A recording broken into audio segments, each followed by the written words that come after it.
Welcome to another Walter Football video. I'm Charlie Campbell, Senior Draft Analyst. Before we get rolling here, I suggest you click in the settings, speed it up to 1.25 or 1.5.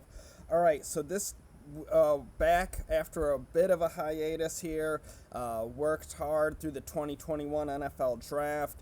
I've been doing a ton of preseason writing, stuff that's going up on the site right now, rookie forecasts, why the slide, why undrafted, where I reach out to NFL teams to find out why certain guys slid lower than expected or went undrafted. So go to Walter Football, check that out.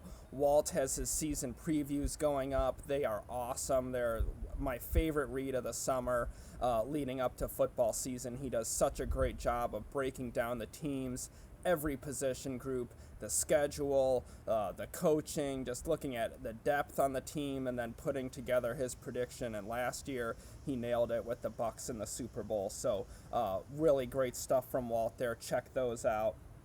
So I'm sorry it's been a while, but obviously we're in the slow time of year for draft stuff, but it isn't for me because I have NFL teams preseason watch list, and this thing is massive. Biggest one I've ever gotten, and NFL teams have a staff of 10 to 15 guys working a draft. I'm a one-man show, so it is a big amount of work for me to weed through to get our position rankings up to date and accurate heading into the college football season. So if you check back to Walter Football, gradually they're going up as I work through each position. Quarterbacks, wide receivers, tight ends are already up, and we're going to keep on rolling through. But 2021 NFL Draft was great year for Walter Football.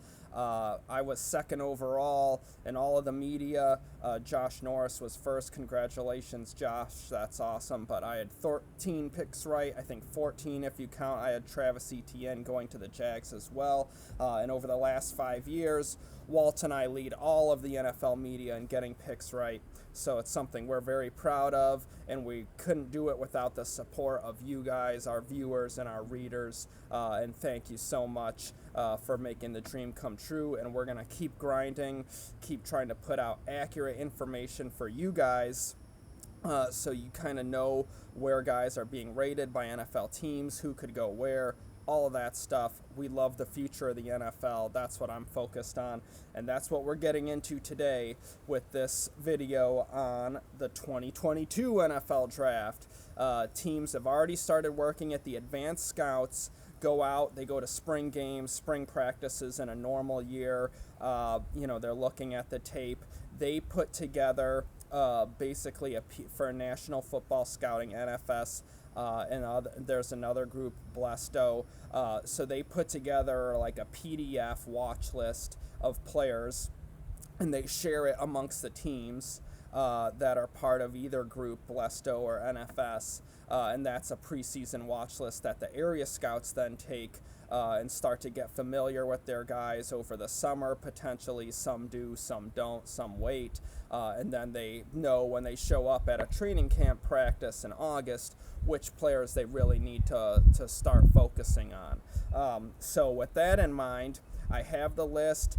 Top-rated quarterback, interestingly, Ole Miss quarterback Matt Corral had a really excellent 2021 season. He really produced well in his first year with Lane Kiffin, completed 70% of his passes, threw for over 3,000 yards, had 29 touchdowns, 14 interceptions, also ran for over 500 yards and 4 scores, showed off some really nice mobility, athleticism as a runner. He's fun to watch. It's surprising to see a quarterback with moves in the open field, but you see him as a shifty runner, juking defenders at the second level, picking up yards, aggressive passer, has quality arm, really nice skill set on him. And the 14 interceptions, it's kind of misleading.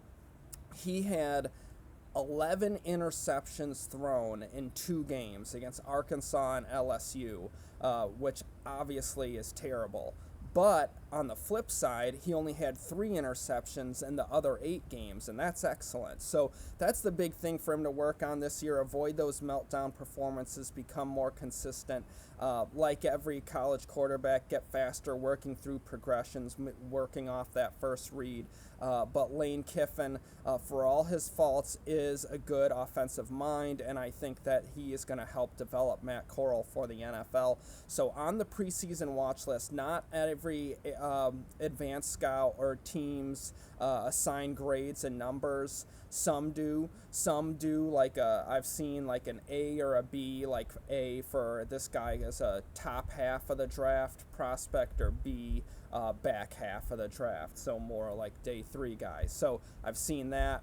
This year I have some number grades on these guys, and Matt Corral graded out as the top quarterback on that list, which was, other guys have received more hype, but he graded out the highest. One quarterback who was not on there was Oklahoma Spencer Rattler.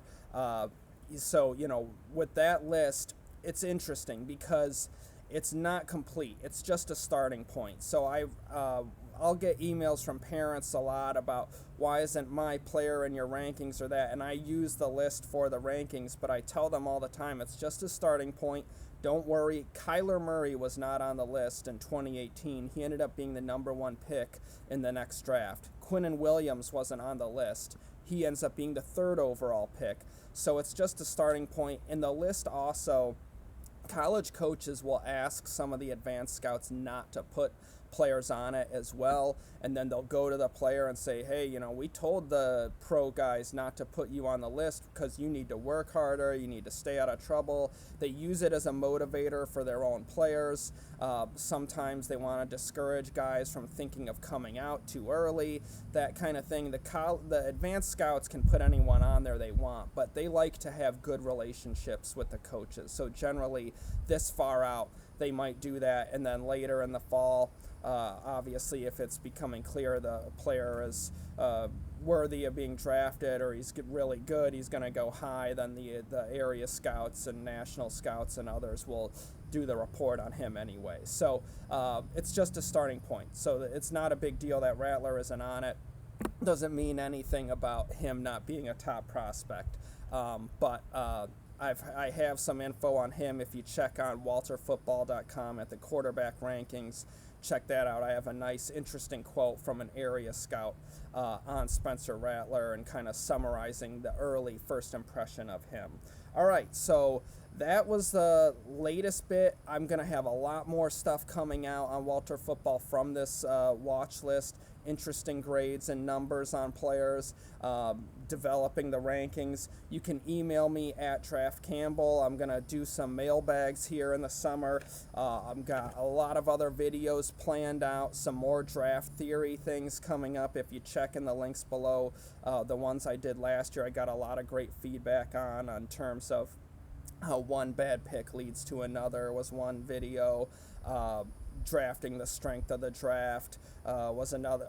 Positions of strength was another video. I'm going to do one this year as well on how to become an NFL scout for all you guys out there that are interested in going that route or being in the draft media as well. I'll hit on that in that video. So I'm talking to team guys and getting their advice on that because I want to get you guys the best information I possibly can. And there's no one better to go to than the people that actually work at the teams. So it's great to be back with you guys. I hope everyone is doing well and having a great summer. Football season is coming up quick. It's going to be here before we know it. I can't wait. I'm so excited to have football back on the weekends. I'm going to, it just feels like it's been too long. But anyways, email me questions and I'll be back with you guys soon. Thank you for watching. I really appreciate you. Take care. Be safe. Talk to you later.